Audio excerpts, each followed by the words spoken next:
Итак, дорогие друзья, всем доброй ночи. У меня уже накопились голосовые от людей, поэтому хочу снять. Поскольку люди отправляют, значит, они ждут, что я их выставлю. Мой телефон отключен, поэтому мои смс не слышно, да и отвлекать меня не должны, потому что я снимаю. Остальные функции не должны работать. Но у Яны будут пиликать, так что уж... Не, я сделаю. Да? Ну ладно. Тут Кизя спит, нашел место себе. Итак, люди говорят из рубрики. Почему? Потому что ну, голосовые от людей, естественно, их мнение, их откровение, и рубрику поэтому так и назвала. Люди говорят, потому что люди говорят. Хочу вам включить, почему я вам объясняла, почему я эти голосовые выставляю. Поскольку они дают силу, вдохновляют людей. Кроме того, люди перечисляют ритуалы, которые провели, и как эти ритуалы повлияли на их жизнь. Начнем с вами слушать. Я в первый раз слушаю, обычно Яна кидает их сразу в этот чат. Я их не слушала, мне нет времени. Я вот с вами и послушаю это все и прокомментирую, если где-то нужно будет комментировать. Давайте послушаем. Мастер Инга. Здравствуйте, Яна. Здравствуйте, друзья и гости ведьминой избы. Зовут меня Елена. Я на канале у мастера Инги с октября 2019 года.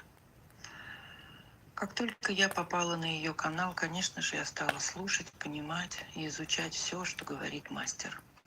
Слушать ее лекции, слушать и смотреть ее ритуалы, делать и проводить ее ритуалы, начинать новую жизнь. Конечно, как и все, кто на канале у мастера Инги, мне захотелось приобрести статую богини Фортуны, для того, чтобы Фортуна вошла и в мою жизнь. Я в ноябре 2019 года приобрела Фортуну и начала налаживать с ней связь, как рассказывает и помогает нам мастер Инга в этом. Боги и духи очень разумны. И они, как истинные родители, отвечают любовью на любовь. Да. Они помогают, они слышат, они делают нашу жизнь ярче и богаче.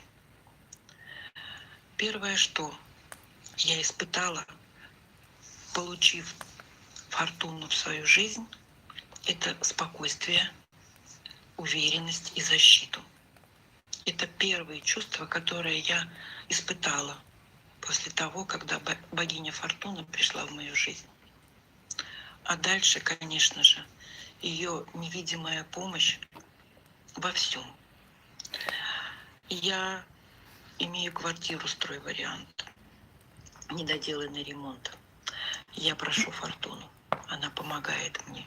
И мы продолжаем делать ремонт в этой квартире. 2 года, практически 2 года, мои драгоценности, золотые изделия с бриллиантами, они были заложены в ломбарде. И 2 года каждый месяц я платила проценты. С появлением Фортуны в моей жизни я попросила ее, и она мне помогла. Буквально за месяц, один за одним, я выкупила эти изделия.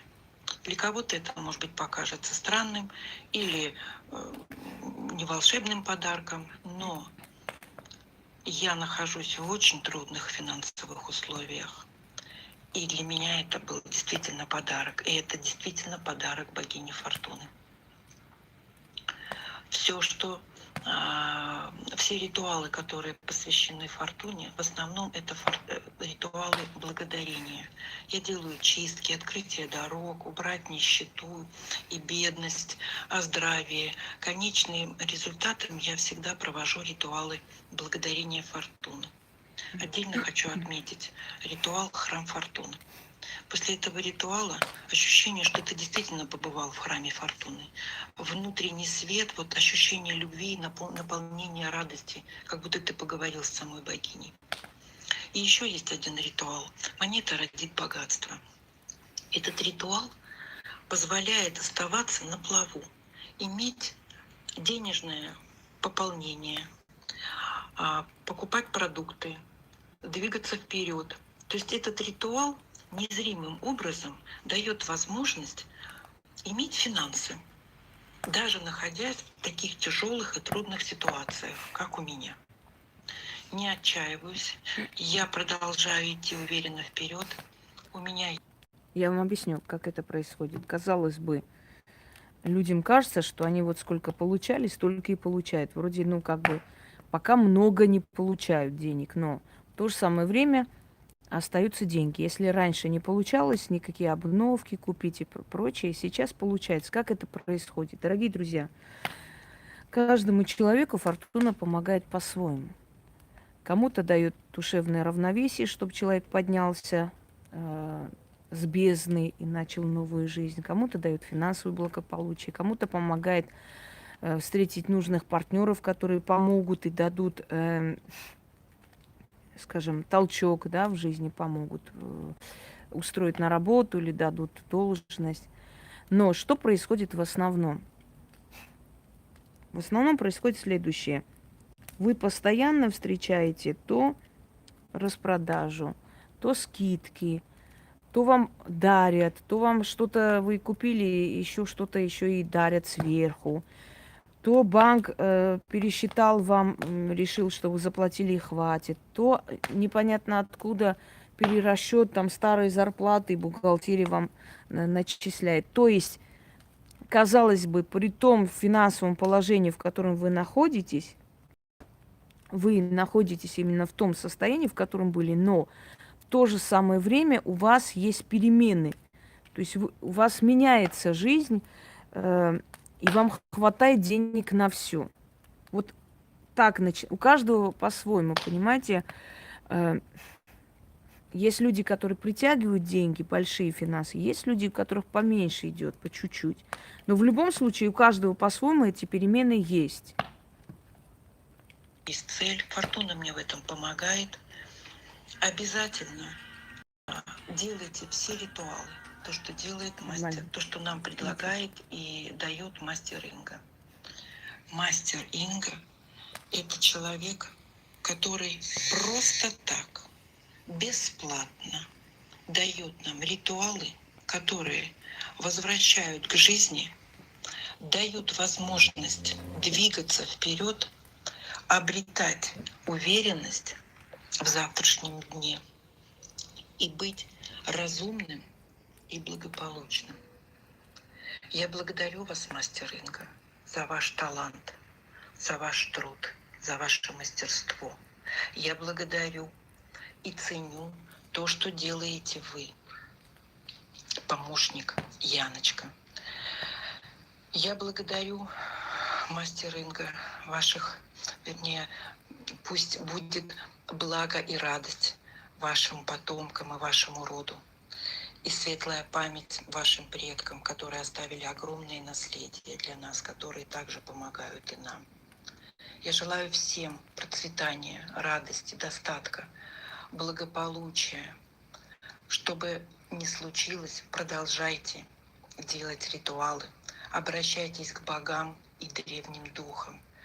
Они нас любят, как своих детей. С уважением, Елена. Здравствуйте, многоуважаемая Инга и Яна. Меня зовут Людмила. Я хочу поделиться, какие изменения произошли в моей жизни и жизни моей семьи с появлением в нашем доме Фортуны. Фортуну я заказала 18 октября 2019 года, и 31 я ее получила. Я, к сожалению, тогда еще мало знала канал, И не подумала, что нужно поискать что-то получше и то, что лежит мне по душе. Я просто знала, что в нашей стране ее не найти, и зашла на первый сайт, там попался Алиэкспресс, и вот первую попавшуюся, но она мне понравилась. Я ее заказала. То есть я даже не подумала, что побольше поискать. Я была настолько рада, что ее получу, что сразу же и заказала. Сейчас вот думаю, может, надо было все-таки побольше заказать, поярче. Ну, не знаю, я просто слышала отзывы Инги, что она большую заказала, больше купила за последние деньги, и вот у нее все прям пошло. Но я хочу вам сказать, что моя хоть маленькая, но удаленькая. Когда ее получила... Нет, вы неправильно поняли. Не говорится о том, что я купила за мало деньги, у меня пошло. У меня шло и так. Дело не в этом. Дело в том, что я просто в тот момент подумала, мне просто было тяжело, потому что я болела в тот момент. Естественно, мне на лечение откладывались деньги. И я просто подумала, мне сэкономить и взять маленькую или больше. Но такой внутренний голос мне сказал, что нужно взять больше. Но когда люди берут, я всегда говорю, возьмите обычную статую, скромную, не обязательно очень самую дорогую. Вы успеете еще купить не одну и не две фортуны, и в золотистых таких этих украшениях. Вы успеете это все. Пока возьмите то, что вам по душе, или то, что вам приходит, то на что вы как бы можете потратиться. В этом нет особой, знаете, самое главное здесь настрой и уважение, и правильное отношение к богине. Вот и все, а не то, что сколько стоит статуя. Давайте далее. Поставила на красную ткань, но так сильно не верила еще. Подношения никакие не делала, я это попозже узнала, потому что я потом еще заказала пару книг Инги через Яну и начала изучать книги, и там в предисловии в книге «Живи богато» написано о фортуне, об отношениях, как нужно делать кофе. И с того момента я начала вот, время от времени, каждый день, делать то кофе, то сладости, иногда сделать ритуалы. Вот. И начались поступления денег. Потом у сына были каникулы, и я как-то чаще начала эти ритуалы делать. И потом в один момент я смотрю, что-то так, мой сундучок очень уже тугой, туда уже не засунуть. Я же вам говорила. Вот, и я начала пересчитывать, вот сейчас я уверена, что ой, да как можно не заметить такое вот количество, такую большую сумму, но вот я не заметила, вот она незаметно пришла. Но пришла такая сумма, как... Вы заметили, это же не первый рассказ о том, что человек откладывал, даже не считает. То есть, просто зарабатывал, как обычно, вот откладывает, считает, откладывает, а потом, когда открывает и считает, он бывает в шоке. И еще один момент. Я вам говорила, Вселенная не любит пустого пространства. Вот когда женщины говорят, я вот одинока, вот что делать, там хочу мужчину, я говорю, если в вашей жизни есть мужчина уже, с которым вы несчастливы, пока вы его не отправите на Китайскую гору, у вас другой не появится. Там это место занято. Как только оно освободится, придет новый человек. Вот заметьте, на карте, если у вас деньги вот лежат, вы не снимаете их, да? Вот как они есть, так и есть. Вот вы потратили там 1000 рублей, а 1000 пришло. 10 тысяч сняли там как на какие-то нужды или отправили, что-то заказали. 10 тысяч добавилось. Пока вы не снимете с карты такую нормальную прям сумму, не опустошите эту карту практически, туда не приходят деньги. Постоянно какие-то расходы, которые вам дают повод потратить какую-то сумму, потом эта сумма наполняется. Но не более того. Вот есть у каждой карты тоже свои возможности. Хотя на карте можно бесконечно хранить деньги. Почему на китайскую? Потому что есть в Китае такая гора, называется Кхуям. Поэтому вот на эту гору надо отправлять. Так вот, опустошили, пустоту создали, и там наполнилось. Взяли одно украшение, положили в большой сундук. Люди смеются, скажут, вот делать больше нефиг, огромный сундук и одни сережки золотые. Да, а через месяца 3 в этом сундуке места нет. То подарили, то еще что-нибудь, то так, то сяк, понимаете? Да, про Китайскую гору, как же так, вы что? Я же рассказывала уже 500 раз. Я же сказала, что есть в Китае знаменитая гора, куда отправляют всех особых людей. Да, по бесплатной путевке. Это такое хорошее место для отдыха навечно. Без карантина. Да, и главное, там И карантина нет, и коронавируса нет. И все туда мотаются в день, может, даже несколько раз. Ну, например, есть люди, которые прям вечные обитатели этой горы.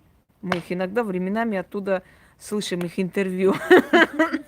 Они прям сидят на этой горе. Они прописались там. Все, давайте дальше. Которые обычно накапливается, но у меня от полугода до года, а здесь менее чем за месяц. Это настолько шоковый был для меня момент, когда я перечитала, я поняла, что это реально работает. А Конечно. я-то уже почти месяц не делаю ритуалы, не благодарю, подношений не... Еще раз напомню о том, что люди говорят, надо верить в это, надо не верить. Дорогие друзья, когда в древние времена приходили к ведьмам, приносили там рубашку сына, еще кого-нибудь, да, лечили, человек мог даже об этом не знать. Это про эффект плацебо, как некоторые любят орать. Человек знать не мог. Он мог верить в это, мог не верить, он знать не знал, но он вылечивался. Приходят, заговаривают ребенку грыжу, маленькому ребенку, несколько месяцев. Какой эффект плацебо может быть? Он понятия не имеет, что с ним делают. Просто там с ним загугукали, поиграли, начитали, и грыжа пропала. Где там эффект плацебо? Нигде. Верит этот ребенок в это или нет? Конечно, он понятия не имеет, что с ним, он еще не дорос, чтобы понять. Понимаете, о чем? То есть о том, что тут можно верить, можно не верить, она будет работать. Но когда человек уже понял, что действительно оно работает, у него, во-первых, внутреннее такое, знаете, чувство вины, уважения и благодарности. И дальше, конечно, этого человека это в жизни не переубедишь, что это не работает, потому что он это ощутил на себе. Давайте дальше. не делают. Я так думаю, о боги, какая неблагодарная. Я Вот. так переживаю, чтобы Фортуна меня простила за вот эту мою легкомысленность, за вот это неверие и неблагодарность. Сейчас я делаю ежедневно ритуалы, благодарения, подношения, балую ее. Конечно, нет таких огромных поступлений. Она меня немного наказывает, обижает. Не надо думать о том, что она вас наказывает. Вы не правы. Есть такой момент, когда вы делаете одни и те же ритуалы, ритуалы могут от вас устать. Надо дать им возможность пополниться энергией. Я об этом вам говорила. Просто невозможно все это изучить. У меня очень много лекций. Когда вы делаете одни и те же ритуалы, и они вот работали, а потом как-то вот меньше. И вот, ой, она меня наказывает, я что-то не то сделал. Нет. Я же вам объясняю, ритуалы иногда должны пополняться энергией. Есть люди, делают одни и те же ритуалы всю жизнь, и всю жизнь они помогают. А есть момент, вот, ну это от вашей энергетики зависит, что вы делаете, оно исчерпывает. Возьмите что-нибудь другое теперь сделайте. Знаете, еще раз напомню, древние времена ведьмы, которые знали только один заговор, этим заговором всех лечили, всем заговаривали с глаз, всех там страх убирали. Вот один заговор знала женщина, и этим помогала. Но этот заговор, если бы другой узнал там или переписал, ему бы не помогло. Поэтому говорю, есть люди, которым вот совпало по их энергетике, один заговор или один ритуал делают и вечно помогает. Наверняка у каждого из вас есть самый любимый заговор или самый любимый ритуал. Наверняка. Из всех этих 1000 работ есть несколько, которые вы особенно любите. Почему? Потому что они особенно работают для вас. Вот совпало у вас. Я знаю женщину, которая абсолютно, Ксения, абсолютно голубоглазая, светлая, вот такая нежная девушка, Ксюша.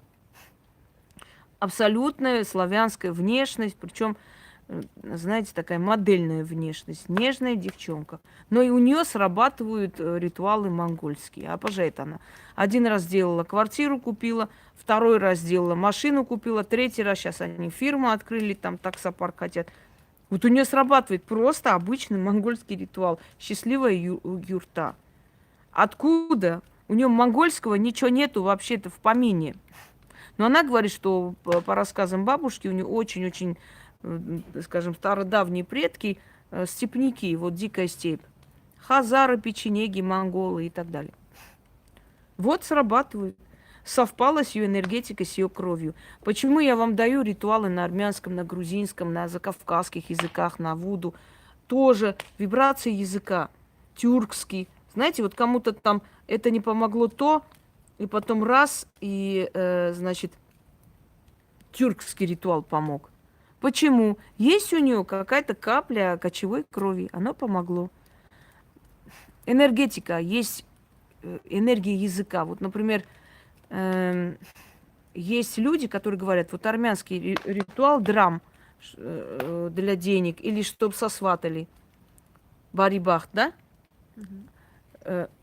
Вот срабатывает у них. Вот они вообще понятия, даже близко нет у них к армянам, ну, никаких родственных связей, потому что она сибирячка вообще оттуда. Но она говорит, вот армянские ритуалы делаю, и, пожалуйста, и сразу мне и подарки, и все на свете. Ну, помогает человеку. Может, у нее далекие предки были, а может, просто совпала ее энергетика. И все объяснение, понимаете? Поэтому, если вам начинает чуть-чуть поступлений, для чего я эти голосовые выставляю и комментирую, чтобы вы поняли, прояснение вас, не просто там сухо, вот слушайте, что говорят, чтобы объяснить, потому что таких ситуаций тысячи, вот одним махом объясняю для вас всех. Если чуть-чуть начинает работать, то есть уже этот источник начинает уменьшаться, не означает, что она вас наказывает. Это означает, что энергия этого ритуала исчерпалась. Некоторое время отойдите. Вот как землю, знаете, пашут, там сеет 7 лет эту часть земли сеет, потом оставляют 7 лет другую, отдыхает земля. Кто жил вообще, у кого происхождение сельской местности, они обязательно знают и слышали не раз от своих предков, когда говорят, вот эту часть сада мы несколько лет сажать не будем, пусть отдыхает земля. Она наполняется гумусом, она наполняется силой, потом начинает сажать, а эту часть оставляют. Наша планета так живет. Несколько тысяч лет мы живем на одном материке, потом океан закрывает полностью или лед покрывает, нас гонит оттуда, и много тысяч лет мы уже там не бываем. Вот там, где мы сейчас живем, когда-то было море. Представляете? Потом это отходит в другую сторону, освобождает землю, земля, которая устала, да, отдохнула уже от нас. Мы там начинаем жить, а другая земля покрылась, от нас закрыли эту часть земли. Все разумно устроено, поверьте мне. И этот лед и прочее, оно не просто так. Ветер поднимается с Сахары пустыни, забирает песок на леса Амазонки через океан. Представляете, орошает песком лес Амазонии. Вот представь, как разумно устроено мироздание. А мы думаем, вот нафига этот ветер, как он достал, что надо, вот эти барханы поднимает. Забирает песок, песок же он насыщен там всякими этими элементами, всякой витаминной, да, он насыщенный для лесов. Давайте дальше. Наверное. Но деньги приходят. И приходят постоянно. И Да. что хочу сказать, что она меня слышит. Я вот с ней как с человеком. У меня были разногласия в семье. Ну, это очень долго длилось. И как-то вечером я решила сделать ритуал благодарения Фортуне. Пришла к ней, и у меня вот настолько накопилось, что я просто разрыдалась. Говорю, матушка, Фортун, богинюшка, прости, ну вот меня. Сегодня я никак не смогу довести до конца свой ритуал. Но завтра я вознесу тебе благодарение. Ну и открыла ей свою душу. Вы не поверите, но на завтра все повернулось с ног на голову. Объясню, почему. Не открывается? Картинки нет, а это идет. Перезагрузи просто, выключи, включи. Так бывает, это от телефона. Ведь Фортуна, она же не богиня денег. Фортуна – богиня судьбы. Для того, чтобы наша судьба была счастливой, мы поэтому и просим у нее благополучия. Многие просто считают, что Фортуна – это богиня денег. Нет, дорогие друзья, есть денежные боги, есть денежные силы. Фортуна – богиня судьбы. И мы хотим, чтобы она была для нас богиней счастливой судьбы. Понимаете? То есть Фортунатус или Фелиция – счастливая судьба. Чтобы она была счастливой, а не просто судьбой. Поэтому мы ее задобряем. Так что Фортуна может слышать и помогать и в семейных делах. Давайте. С того дня и до сих пор такая гармония и понимание в нашей семье, которого еще не было даже в самом начале наших отношений. Это какое-то волшебство. И поэтому... Дорогие женщины, ваших мужей заставляйте иногда заваривать кофе. Прям заставляй, скажи, поставь кофе, даже если он там упертый, да не хочу я, да оставьте мне. Просто поставь, пожалуйста, кофе, больше ничего не надо. У вас в семье будет просто сразу открываться дороги к деньгам. Фортуна женщина, она благоволит к мужчинам больше, чем к женщинам даже. Но мужчины, они упертые просто, вот такие люди, они должны видеть результат. И если ваш мужчина хоть один раз получит от фортуны и денежное довольствие, и помощь в делах и так далее, вы его потом за уши не оттянете. Так он будет вам напоминать. Иди там, читай. Ты же читать хотела, а кофе не надо купить. Может, розу принести. Может, благовоние надо купить. Что надо, скажи. Мужчины потом сами будут заинтересованы. Я вам еще раз повторяю, женщина, она верит, потом получает. Мужчина получает, потом верит. Понимаете? Вот так они созданы. Но стоит ему хоть один раз подойти к ней и сделать подношение, муж это, сын, друг, неважно. И все, и у вас будет благополучие намного больше, чем даже у тех людей, где женщина только подносит. Любит богини мужскую энергию, особенно фортуна. Фортуна благоволит к таким людям. Есть люди картежники, есть люди такие, значит, шалопаи. Но говорят, да, он фартов, вы слышали? С ним ничего не случается. Он проживет до 100 лет и от преследования уйдет, от всего. И он постоянно говорит о фортуне. Помните письмо Хюррем Сулейману? «О мой любимец фортуны». Еще в то время, когда религиозный фанатизм, и все это было в такой, знаете, еще в рассвете сил, она называет своего мужа любимцем фортуны. О чем это говорит? Что она все же понимает, что это фортуна дает ему.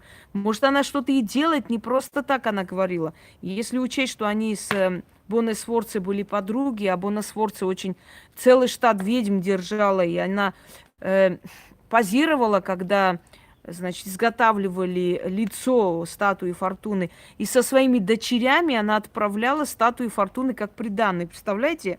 Золотые статуэтки Фортуны с бриллиантовыми украшениями она отдавала каждой дочери замуж. Значит, она верила в это все. И когда у нее получились неурядицы, когда с ней покончили, когда она обидела ведьму, которая помогла ей управлять, помогла ей добиться славы, помогла ей царствование сына на троне. Она с этой ведьмой расправилась, но она была уже стара, уже маразм начался старческий, и она, поверив своим приближенным, от себя отстранила ведьму, которая ей помогала. Вот тогда ее настигли, тогда ее не стало. То есть это тоже о чем-то говорит, что если силы помогали человеку, а человек так по-свински себя повел, она лишилась всего. Я нам кинуть, может быть, мне? Давай я кину. Кину. Говорите. Давай тогда. Поэтому я поняла, что это не только богиня удачи, денег и богатства, Да. но это и богиня-защитница, и покровительница всей моей семьи. Она помогает мне во всем. Ну вот скажите, пожалуйста, как тут не поверишь в магию, в силы, в богов и великую силу Фортуны и в величайшую силу Инги? Благодарю вас. Благодарю, Инга, от всей души. И вас, и Фортуну. Вы невероятный человек. Вы великий человек. Вы представить не можете, насколько сильно вы нам помогаете. Спасибо большое. Но я хочу вам сказать, дорогие друзья, когда вы называете вот великая сила, великий человек, я вам уточню, это не моя сила. Она мне дана. И если честно, я и не просила эту силу, то есть я не просила, чтобы мне дали. Я поначалу, естественно, сопротивлялась. Это нелегкий крест, видя, сколько сплетен, грязи и сколько вообще приходилось пройти в жизни. Вы понимаете, что да, профессия ведьмы это не самое легкое, что может быть на земле. И, я бы сказала, труднее не бывает.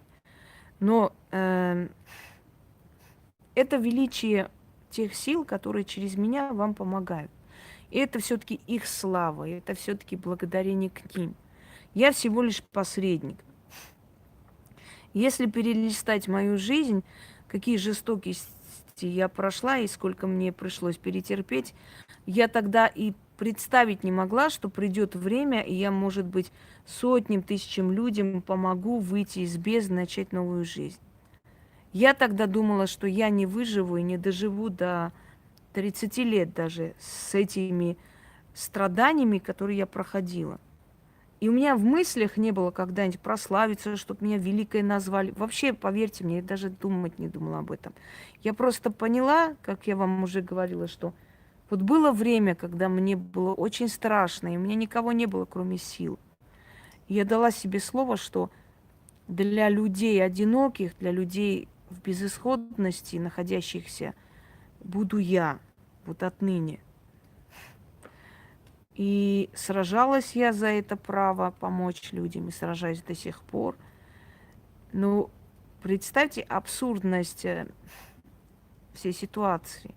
Поддаваться гнусным травлям и прочее нельзя. Сильный человек, одним словом, не имеет права быть слабым. Вот и все. Ты сказала, что ты сильная, ты взяла ответственность за людей. Ты не имеешь права ломаться, потому что ты уже отвечаешь за этих людей, понимаете? Ты взялась им помочь, ты взяла на себя эту функцию, этот крест, обязана тащить.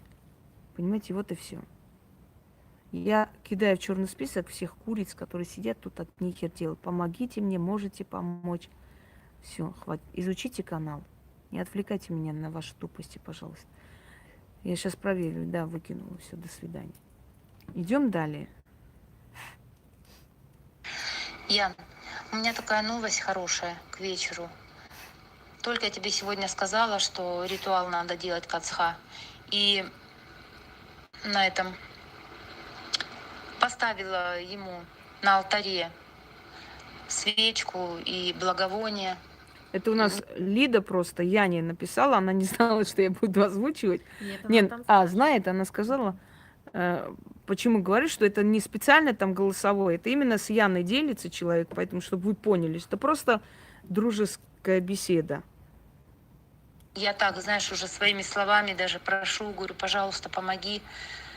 Вот, Ян, это просто невероятная история, это можно выложить даже на нашем канале, потому что это нереально просто. Сейчас звонок мне. Знаешь, что звонит? Звонит охранник на той работе, где у меня водолазы. И говорит: Лида, я же знаю, что ты там собак спасаешь постоянно. Нужен щенок. Я говорю, сразу говорю, девочку возьмут? Он говорит, сейчас спрошу. Перезванивает, говорит, возьмут. Я говорю, куда? Вот представляешь, место какое? Эта Луночка будет жить на Медео, это где вот этот знаменитый каток. Я потом, когда повезем, я сниму видео, там такая красота.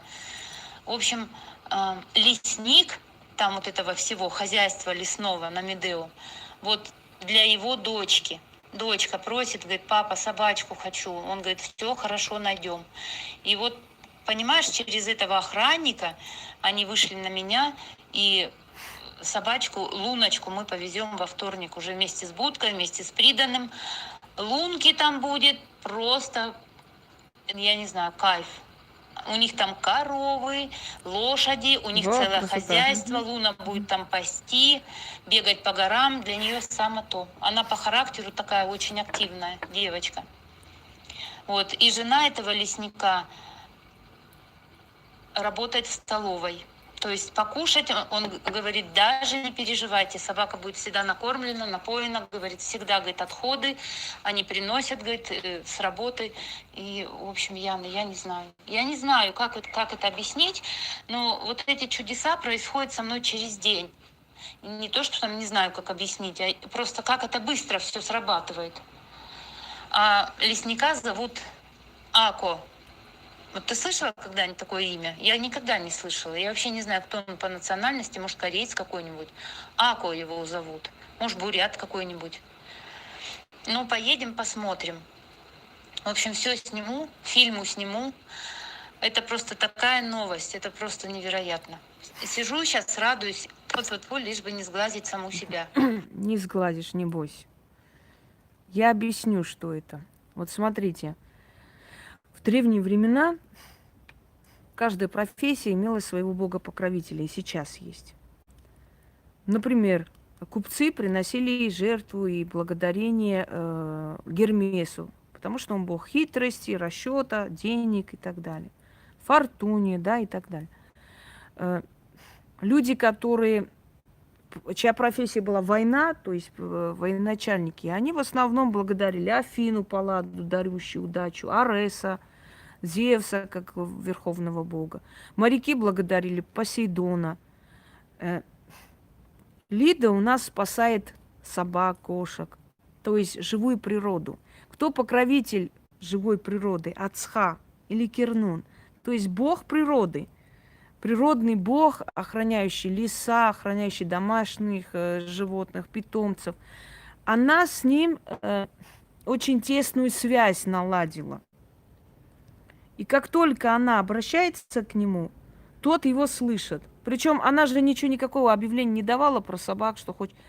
И Вот. девочек очень сложно берут. И девочек очень сложно берут, во-первых. У нее характер этой девочки, она переживала, что останется у нее собака. Кроме всего прочего, со всеми проблемами животных, то есть болеют они, она делает ритуал, там из ниоткуда, значит, люди появляются, что там готовы помочь, делать уколы, все такое. Хочет раздать, она просит, люди начинают просить, люди звонят сами. То есть у нее на любое вот это, дополни, Ян, если ты хотел сказать. Если среди наших подписчиков есть кто-то из Алматы, Да, вот. да, Дорогие друзья, если есть вот из Алматы, потому что сейчас ситуация такая непростая, и владельцы кафе, ресторанов, может быть, там бойни, столовые и так далее. Если у вас есть там мясо, которое, ну, вы не используете, там что у нас там, хвосты, косточки, жопки, горлышки. да, и так далее, Лида у вас купит. То есть она не просит там, чтобы вы ей подарили, она у вас купит, мы ей помогаем именно в этом вопросе, как раз и вы все. Она купит вот эти продукты мясные, сейчас нужно для собак. Вот если есть в Алмате люди, у которых там, которые работают с мясом, у которых есть вот владельцы ресторанов, столовых. Напишите мне на WhatsApp. Да, напишите, пожалуйста, Яне на WhatsApp, и она будет у вас покупать постоянно и кормить этих питомцев. Это для Казахстана объявление, потому что сейчас Лида там находится и там помогает животным. Пока еще не может перевести, знаете, что за дурдом творится сейчас, к сожалению, там. А помните одно время, что я сказала для Казахстана, если помните? Я сказала, там будет происходить такое, что вы все остальные вопросы просто забудете. Вспомните мое предсказание о Казахстане где-то год назад. Да, к сожалению, люди поздно об этом думают. Но сейчас не будем о грустном.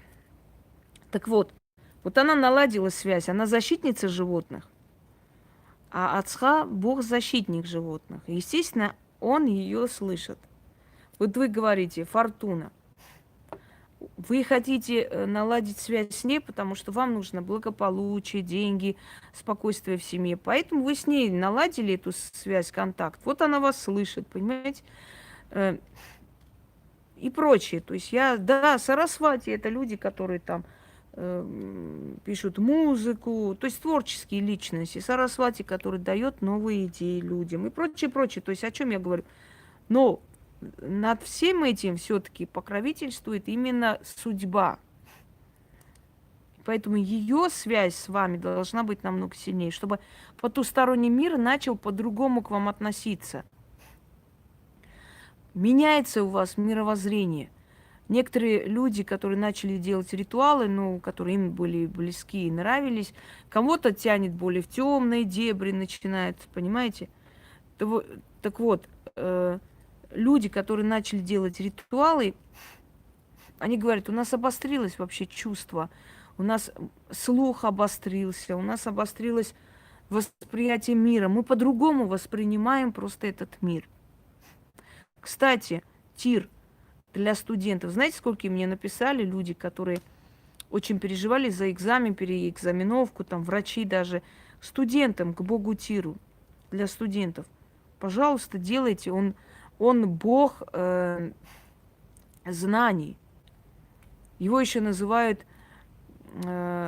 Перо Арамазда, то есть тот, который записывает гениальные мысли богов. То есть через него боги передают свои знания и мудрость.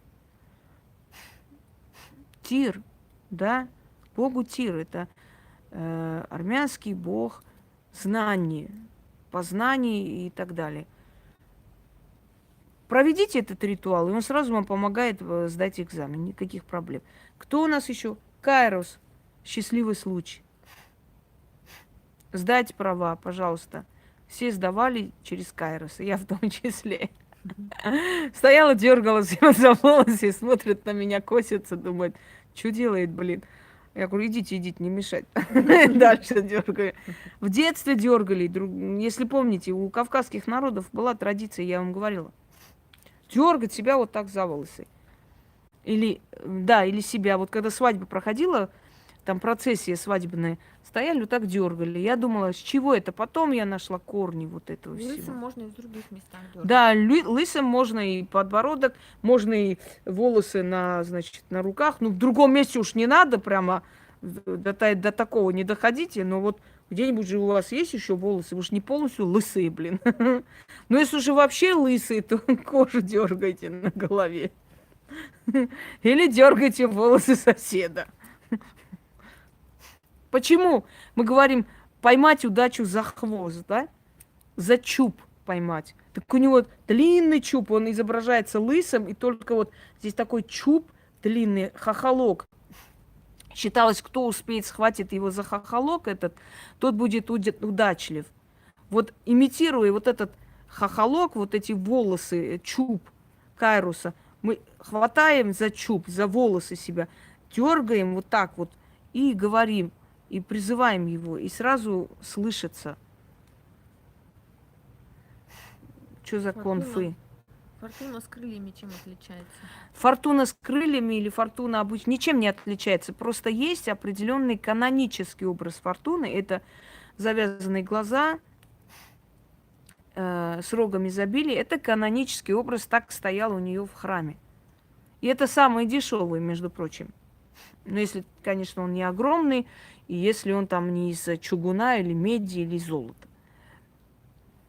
Но потом начали давать волю изображению своему, фантазии, художники и так далее, изображая ее крылатой, парящей, ничем не отличается. Если у вас есть с ней связь, в принципе, любая статуя фортуны, даже ручная работа своя, она срабатывает. Ей главное уважение и налаживание контакта, связи с ней. Почитание, вот и все. Но я всегда советую начать вам с канонической, то есть с той, которая, да, если разбили, выбросите, ничего страшного, не надо переживать и думать, что все, конец света. Купите новую фортуну. Это всего лишь статуя. И подношение есть. Да, просто подношение, благодарение, извинение. И просто выкиньте, это всего лишь статуя, она уже непригодна. Вопрос, строителям какой бог помогает? Строителям, вообще строителям помогает Афина Паллада, потому что она богиня всех ремесел и всех искусств. Но еще обращаются к Бригитта.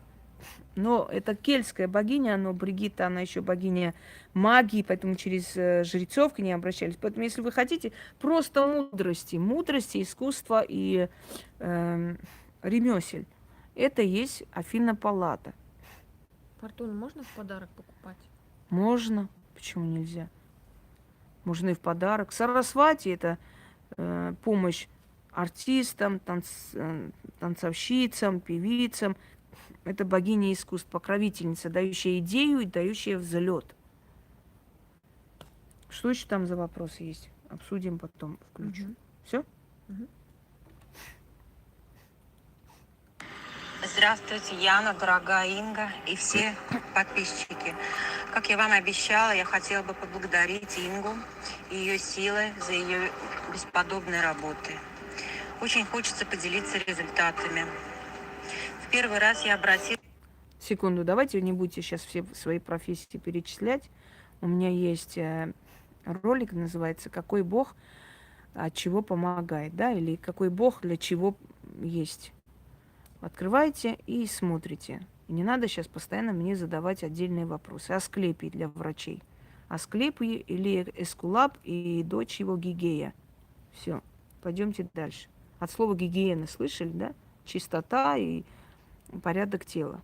В ноябре к Яне чтобы Инга помогла мне помочь по поводу моего хронического кожного заболевания, которое я не могла вылечить в течение 20 лет.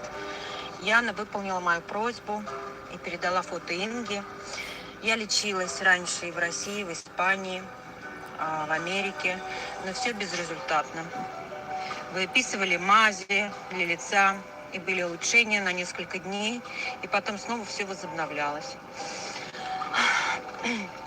В данный момент у меня кожа абсолютно здоровая сейчас и чистая. Никогда я не перестану Ингу благодарить за все, что вы так помогаете людям. Я помню этого человека, и ни один случай, ни два. Как раз случай представился, давайте-ка я скажу.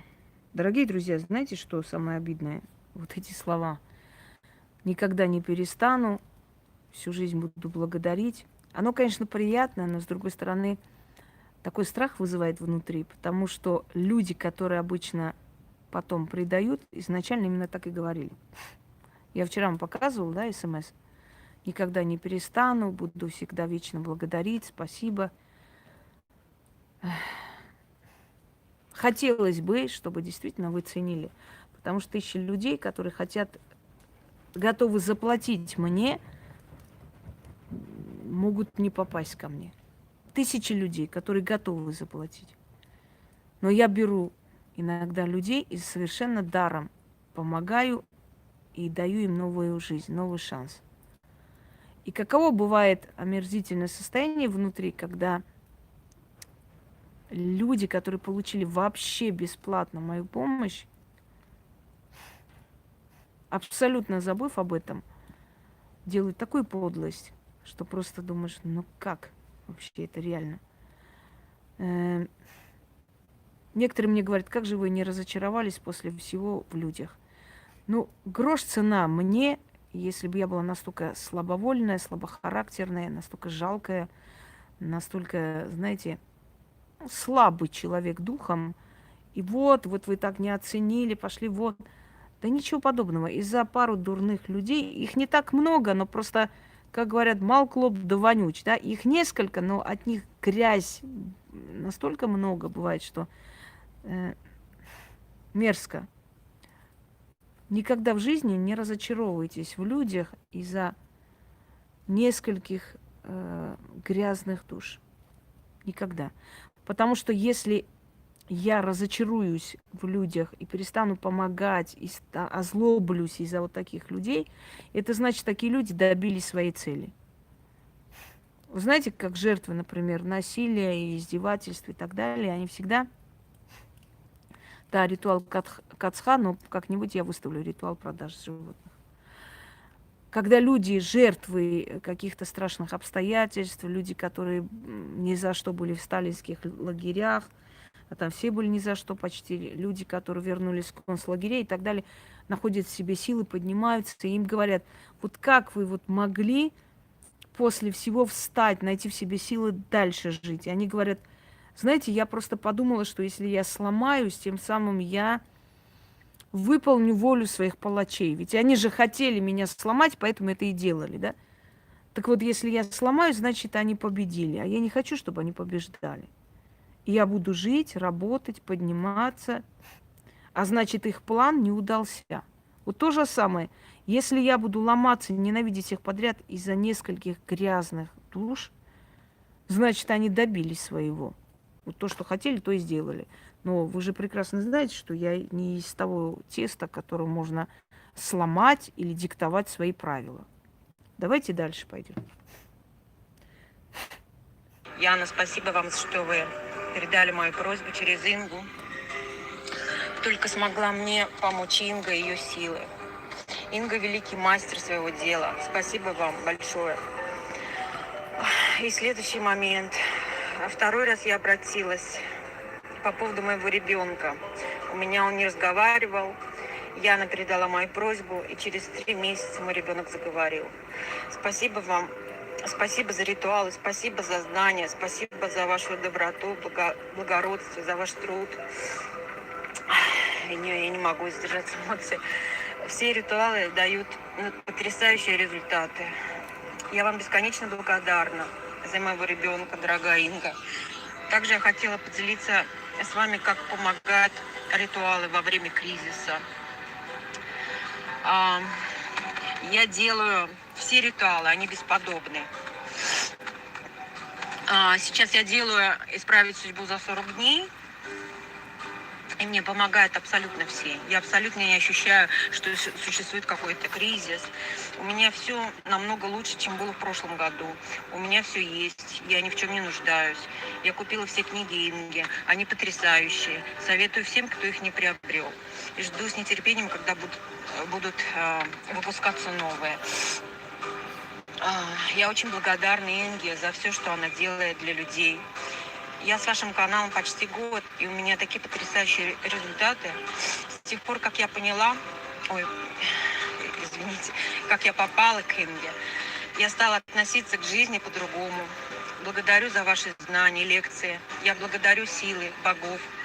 Очень приятно быть в достойном окружении единомышленников. Вы самая лучшая ведьма, грамотная, умная, мудрая. Спасибо вам. Всех вам благ. И вам всех благ, и вашему ребенку, и пусть у вас все будет хорошо.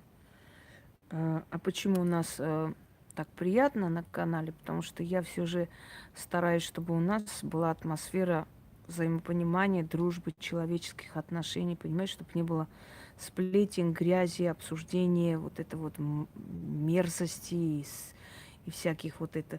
Иногда мне приходится это делать, потому что я вам еще раз объясняю. Дорогие друзья, это мое имя. И когда я вижу такие вот, я бы не обратила внимания на сплетни, на хрень всякую собачью, скажем, говорящую о том, что там... в общем, я не буду повторять вот всякую ересь, да, вот эти сказки. Мне было бы все равно. Но когда начинают придумывать о том, что вот там... Я не знаю, как там было сказано, вот женщина пришла к тебе за приворотом, а твой парень взял ее и сбил. Вот такую вот хренотень. Не то, что хочет там сказать. Я думаю, что нормально, адекватный человек понимает, что это ересь. Но когда уже начинают врать по поводу того, что я раком больных детей, там, значит, они там дом, квартиру продали, мне отдали, я обманула, я не вылечила и все такое. Конечно, нужно свое имя защитить. Но в то же самое время вы поймите, вот 2 недели я не видела эту хрень, я молчала, потому что я не видела, я не смотрю, не слежу за ними, они на самом деле это мусорный контейнер, чтобы там копаться. Но когда я начала читать о том, что я молчу, потому что боюсь, я поняла, это общество не понимает достойное отношение к такому мусору. То есть, понимаете, презрительно, спокойно, мудрое отношение. Они думают, что если ты молчишь, значит, ты боишься, значит, ты чего-то скрываешь. И поэтому, естественно, я вам всем показываю, да посмотрите, пожалуйста, что там сказано, и делайте свои выводы сами. Вы поймите, кто охотится за мной. Вот их уровень. Посмотрели? Приходится иногда это дерьмо выставлять и показывать по полкам, понимаете? Вот. Что делать человеку, если чего, не хочет быть тем, кем он родился. Вы не родились тем, кем себе возомнили. Я вам изначально скажу. Вы абсолютно к ведовству отношения не имеете, не несите пургу. Много пуху на себя не накидывайте. Не хочет быть тем, кем родился. У тебя нет выбора. Если ты этим родилась, тебя никто не будет спрашивать, хочешь ты или не хочешь. А от аутизма никто не лечит. Это нереально, это мозг. Лечить можно, когда к мозгу отношение имеет. Если мозг задет, и неважно, специально задет препаратом или такой родился, это все. Только в здоровом мозгу находится здоровая душа. Мозг задет.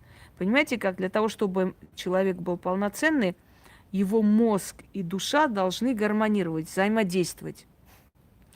Душа должна где-то через здоровый орган передавать те знания, то сознание, которым обладает. Если нет здорового органа, душа не может ничего передать. Все, нет здорового мозга, Душа ничего передать не может через этот мозг. Это передатчик мозг, всего лишь передатчик. Во Франции сделали операцию, девочки удалили левое полушарие мозга. И думали, что она будет растение. А она живет как обычный ребенок. Еще пишет музыку, там читает стихи. И врачи говорят, мол, одна полушарие взяла на себя функции второго полушария, но это редкость, такое практически невозможно. Это говорит о том, что помимо мозга у нас есть еще и душа, сознание. Но если мозг не здоров, сознание не может ничего передать. Но это я даже не знаю, с чем сравнить. Ну, например, ну, чем можно сравнить? Ну, вот если вы женщина полная, там, весите 500 килограмм, да, какую бы одежду вам ни шили, вы не будете выглядеть миниатюрной. Потому что ваше тело этого вам не позволит. Вот то же самое.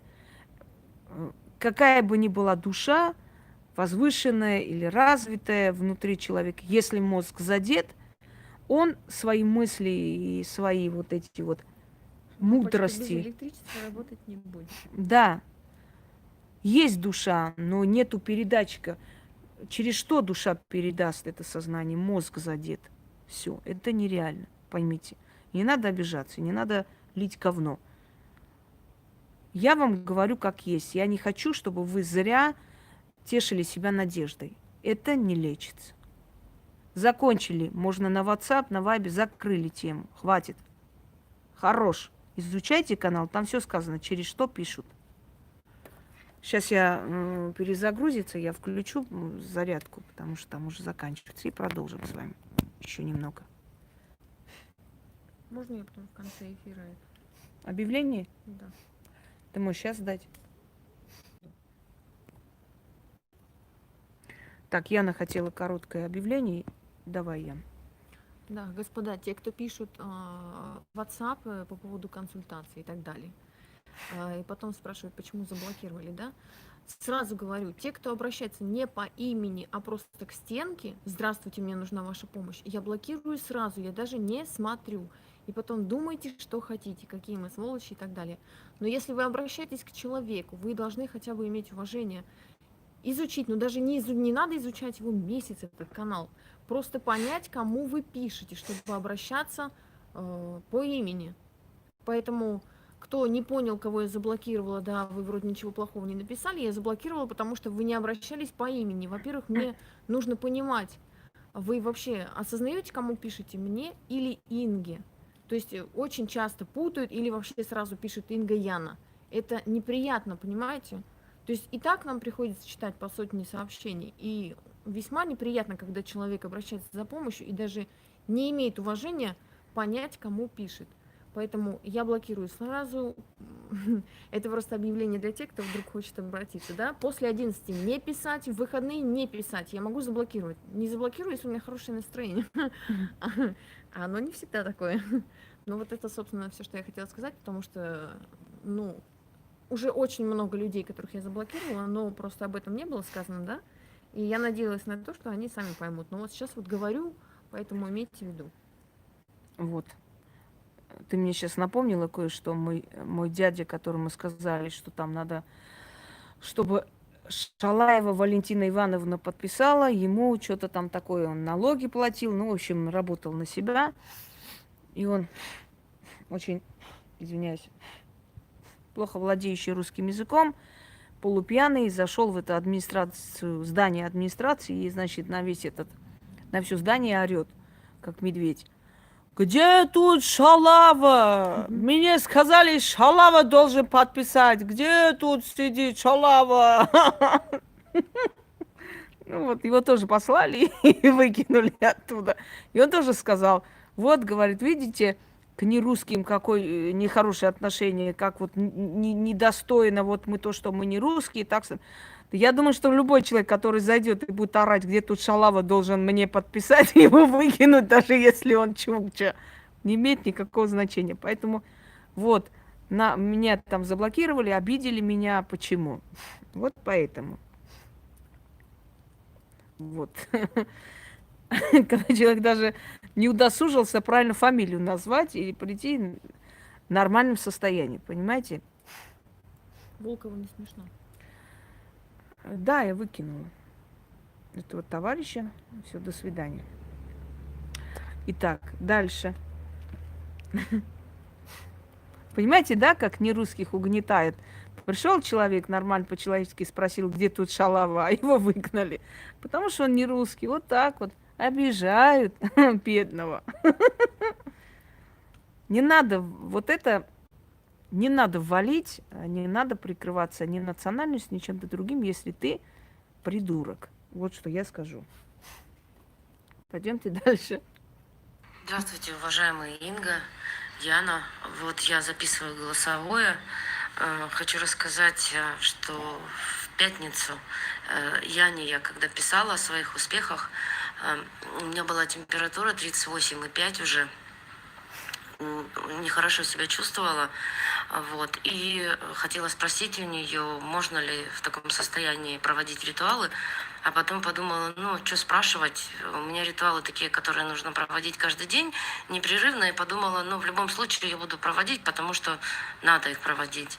И вечером я уже садилась с температурой 39, вот, и один из ритуалов, который вот каждый день, это как раз приумножить достаток, там, где чотири духи багатства, скарбник, хранитель золота, щедрий дарувальник и господиня дарів. И также каждый вечер я камни ставлю, тайна армянских цариц, тайна 7 камней. Вот напомнили замечательно, дорогие друзья. Тайна армянских цариц 7 камней. Смотрите, в чем... Во-первых, я там объясняю. Я внизу закрыла комментарии от баранов, потому что я настолько устала отвечать им, а где нам найти? А вот у нас нету, мы не богатые, мы это не найдем, что делать будем? А можно заменить одно другим. Значит, следующий момент. Черный авантюрин. Как я устала объяснить, что черный авантюрин – это условное название того же синего авантюрина. То есть он... Разницы никакой, он черный или какой. Он называется черный, это и есть синий авантюрин, и он не редкий камень, его можно найти. Черный или синий авантюрин. Авантюрин двух цветов. Песочный цвет желтый, и еще его называют камень любви. Далее пошла хрень собачья. Так, напомните мне, значит, камни, сейчас я вспомню. Да что ж такое? Ой, зеленый камень. Ладно, вы сейчас камни перебирайте, я сейчас вспомню. Значит, зеленый камень. У нас какой камень был там зеленый, Ян? Нет. Тайна армянских цариц. Представляете, я сама забыла уже. Вот, малахит. Все правильно, да, спасибо. Малахит. Малахит, ядовитый камень, вот его как пить. Послушайте меня внимательно. Что у него глазами? А, это кот с собакой. Дай покажу народу. Уже упал совсем. Спят. Любовная любовь у них. Малахит. Вот малахит ядовитый, малахит. Да, малахит ядовитый камень. Если малахит в большом количестве растолоть, этот порошок ядовит. Но дело в том, что в том малахите, который вы используете для этого ритуала, нет такого яда, чтобы вас прикончить. Там очень малое количество. Он всего лишь добавляет кислинку в воду. Для чего малахит там используется? Он начинает расщеплять жир, понимаете? В малом количестве он начинает влиять на жир. В стародавние времена женщины травились и умирали от малахита, потому что очень быстро малахит растворяет жир. Вот во всех этих ваших таблетках, которые для быстрого похудения, в них содержится порошок малахита. Он ядовит для жировых отложений, то есть он начинает их расщеплять. Именно поэтому в этом ритуале содержится камень малахит, очень малое количество того вот этого кислинки, того яда, который начинает помогать вместе с этими камнями расщеплению жира. Но он абсолютно незначительный. Чтобы малахитом отравиться, нужно 20 камней малахита растолоть в порошок и съесть там прям вот как икру ложками, чтобы сдохнуть. Вот тогда да. Но когда это малахит, который не порошок, а камень, который всего лишь добавляет кислинку в воду. Кислая, вот эта кислинка в воде, это малахит. И он дает очень малое количество вот кислятины. То есть, как лимонная кислота, тоже яд. Если вы будете лимонную кислоту пить кружками, вы помрете. Но если вы одну каплю добавите в мясо, еще куда-нибудь, он поможет вам расщеплению жиров быстрее. То есть вот это все равно, как в нашем организме, скажи мне, ой, ну что это такое, все забыла, ну, этот мешочек с этим желчным, желчный пузырь. Желчь тоже яд, но немного капли желчи в наш желудок, он помогает расщеплять жиры. Если у человека желчный пузырь нарушил, то у него начинается болезни поджелудочной. Почему? Желчи много выходит, желчь начинает заедать желудок, и поджелудочной у вас изжога, у вас неприятные чувства. Это заедает стенки желудка, понимаете? Со временем, если за этим не следить, если эти страшные боли желудка перетерпеть и не сходить к врачу, то в один момент делается дыра в желудке, и резко еда выплескивается в организм, отравляя вас и убивает. Вот так умирают люди от желудочного вот этого вот острого панкреатита, от, ну скажи мне, от язвы желудка. То есть вот отрезает вот эту часть и зашивает. Это и есть. Но вот эта желчь, маленькая там ядовитая желчь, одна капля в океане малахита, он вам никак не вредит. Где-то прочитали малахит ядовитый, значит, мне начали на нервы действовать всякой херенотенью. Пожалуйста, опять звонят посреди ночи. Теперь поняли, что это такое?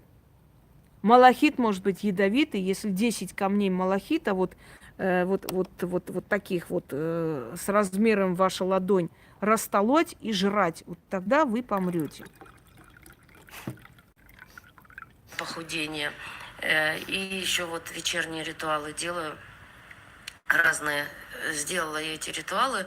И в субботу вот вечером, в ночи уже, нет, пропустила же. Утром я в субботу проснулась, а у меня день начинается обычно так. Я вот выпиваю эту воду с камней, потом начитываю на воду молодость от богини Мзекала, потом иду в душ, там же начитываю тоже очищение водой Ульяна Маримьяна, водоводица Ульяна Маримьяна, и которая вода у меня остается, молодость от богини Мзекала, потому что не все удобно ладошками для умывания, я ее выливаю на тело потом после душа.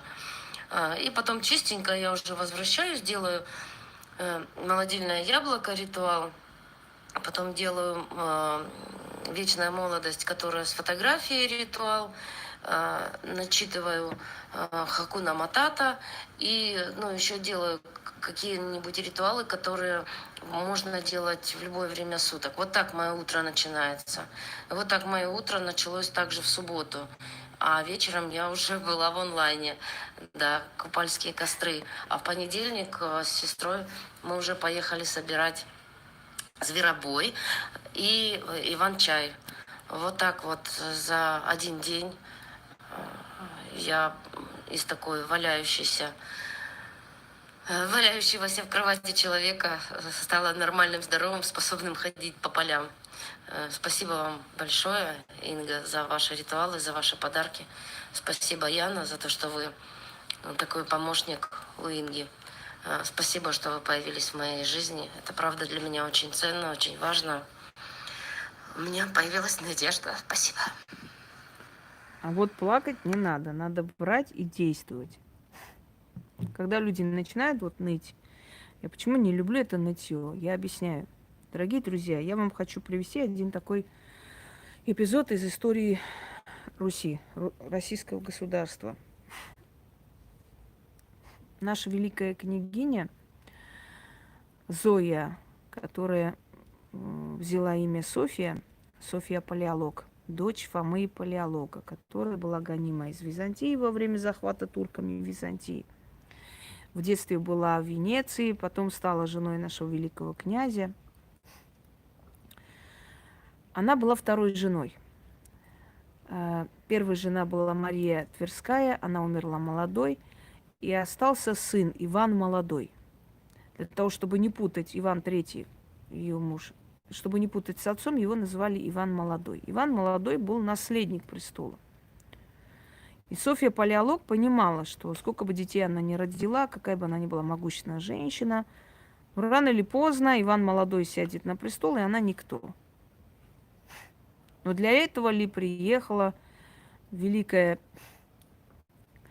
знаете, византийская царевна, для этого ли привезла герб византийских кесарей и назвала Москву Третий Рим, и сделала Москву столицей, и воевала с звенигородскими родственниками Рюриковичей. Для этого ли она рожала и рожала друг за другом детей, чтобы был наследник и так далее. Для этого ли она замучилась, чтобы потом Иван Молодой захватил престол. Ну, не захватил, а сел на престол и после отца, и все. И она кто вообще там? Никто. И начинается битва за сына. И Иван Молодой был больной человек, нездоровый. И Софья взялась его лечить якобы. Но для того, чтобы отвести подозрения от себя, пригласила венецианского врача. Софья сама делала зелье, врач не смел, естественно, ничего говорить. Иван III был счастлив, что жена такая заботливая, мать для его сына лечит его. И в конце концов Иван Молодой умер. Все свалили на врача, и врача казнили. Первый раз в истории Руси люди сочувствовали именно иностранцу из-за того, что, между прочим, на Руси иностранцев не жаловали. Это чтобы вы знали. Больше всего эпитетов в русском языке для других народов. Немчура, чучмейки, чурки, татарва, как там еще, незваный гость хуже татарина. То есть татарин вообще ужас, а незваный еще хуже. То есть хочу сказать, что не особо жаловали. Немцы, почему их назвали немцы? Разговаривали с ними с помощью жестов, поскольку они язык не понимали, германцы. И так и назвали немцы, всех инородных. Немецкая слобода, их называли Кукуевск. Вот отсюда и название Кукуй. Подальше от нас. Когда Анна, значит, Монс, немка, стала любовницей Петра Великого, он очень обожал женщин другой национальности, ее называли Кукуевская принцесса или принцесса Кукуй. Потому что немецкая слобода называлась Кукуй. Они дальше от Москвы жили. И поэтому, именно поэтому Петру Великому вообще было интересно, любопытно, что там происходит вне городов. Он очень любил ездить в этот Кукуй. В конце концов, поехал в Европу, чтобы понять европейцев. Так вот, о чем речь? Речь о том, что Софья убила, по сути, своего пасынка. Естественно, второй ее сын, Василий Гаврил, должен был потом воссесть на престол как единственный наследник. После от Ивана Молодого остается сын и, значит, Елена Волшанка, которая была женой Ивана Молодого, молдавская княжна молдавского господаря. Вот она сидит, и они все были любезные, приятные. Любая великая княгиня, которая гостила у них, она говорила, какие они все любезные, как они свекровь, как мать с дочерью общаются. Эти две хитрожопые бабы, одна гречанка, другая молдаванка, умели себя показывать. Показывали себя как очень любезные, воспитанные женщины великокняжеской семьи. Но копали друг под друга. И в какой-то момент раз, и оказывается, что факты выплыли, где Софья отравила своего пасынка.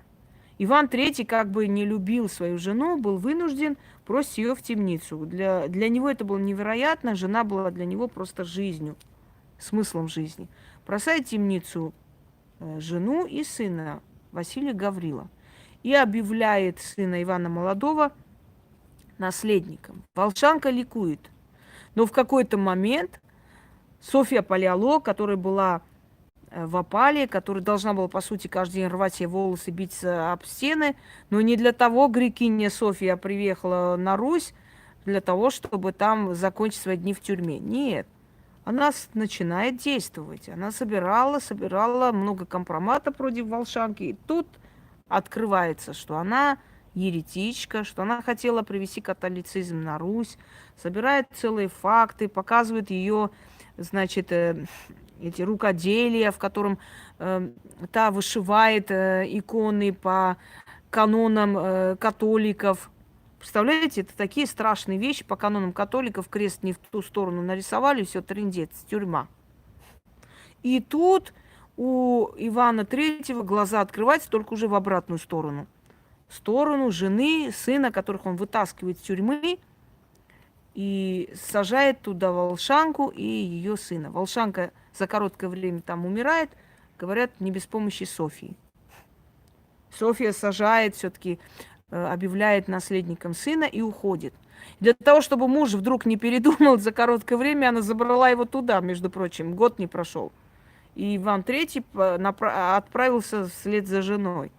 О чем я хочу вам сказать? Что сильная женщина – это та, которая не сидит, плачет, а действует.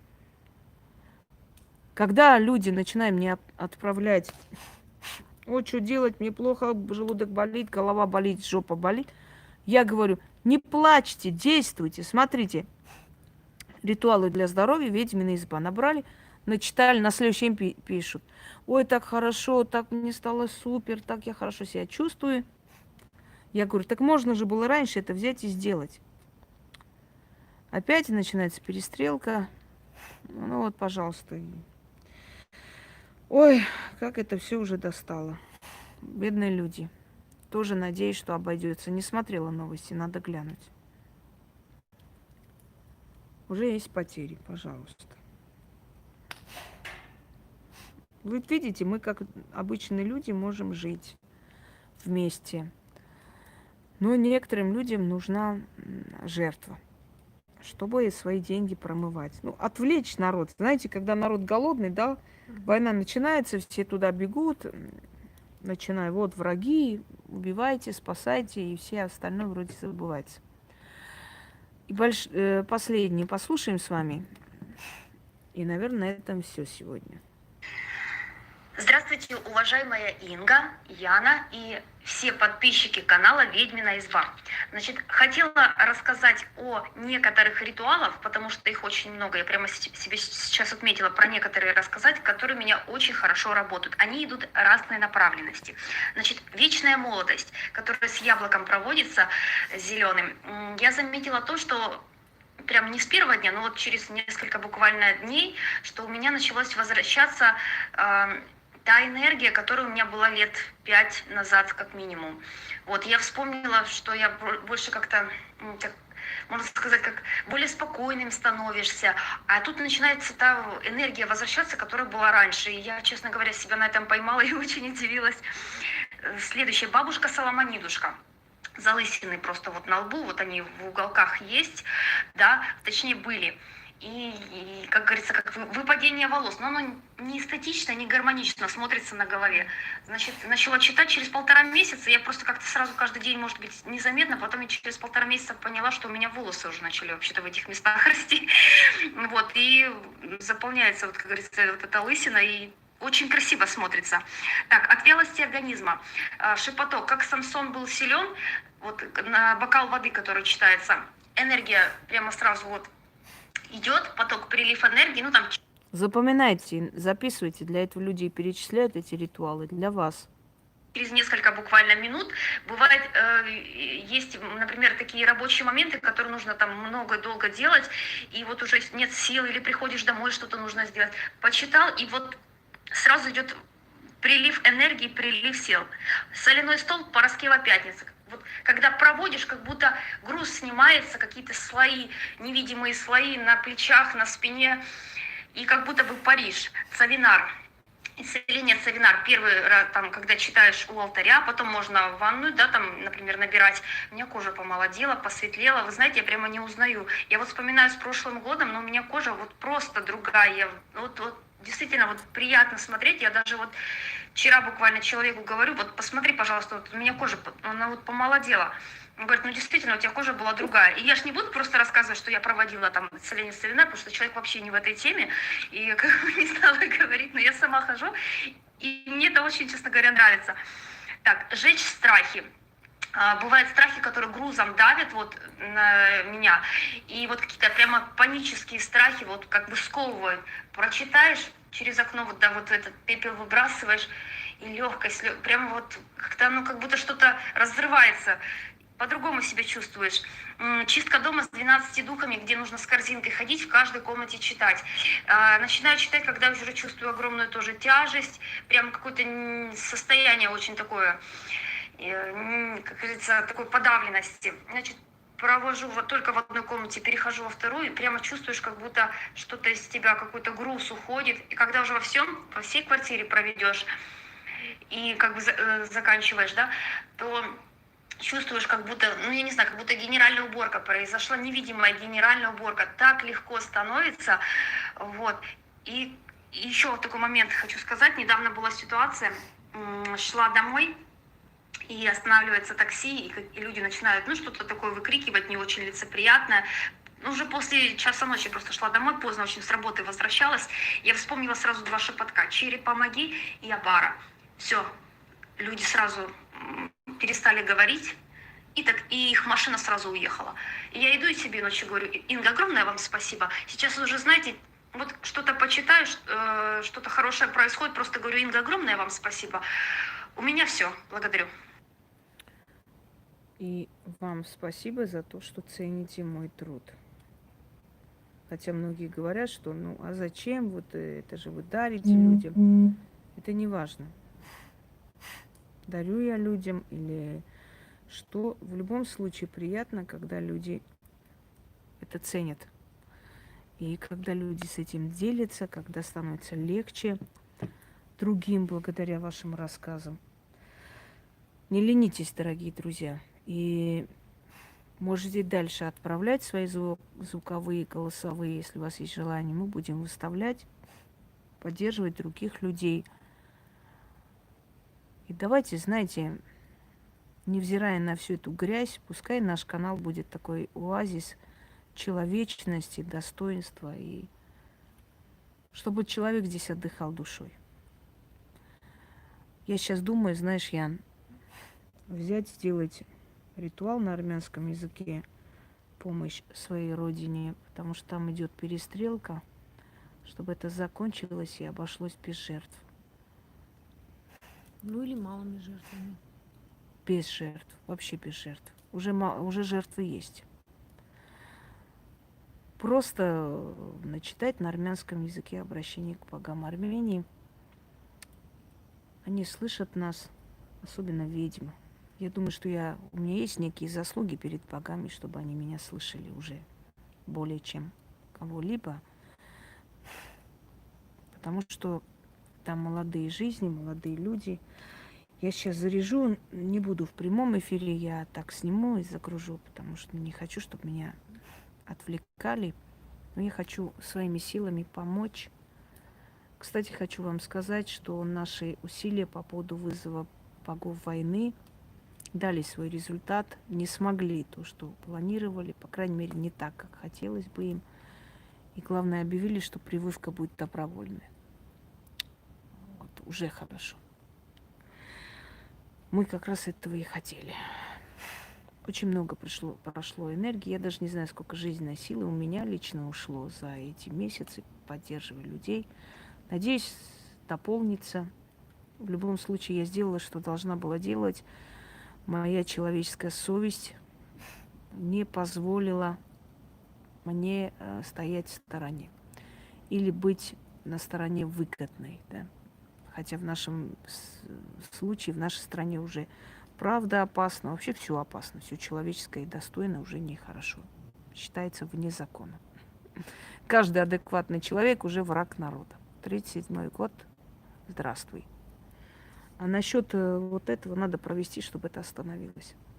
Потому что там молодые жизни с обеих сторон. Все, дорогие друзья, всем удачи, всех благ. Пойду я подготовлюсь, проведу, потом загружу. Прямого эфира не будет, потому что нельзя мне отвлекаться. Все.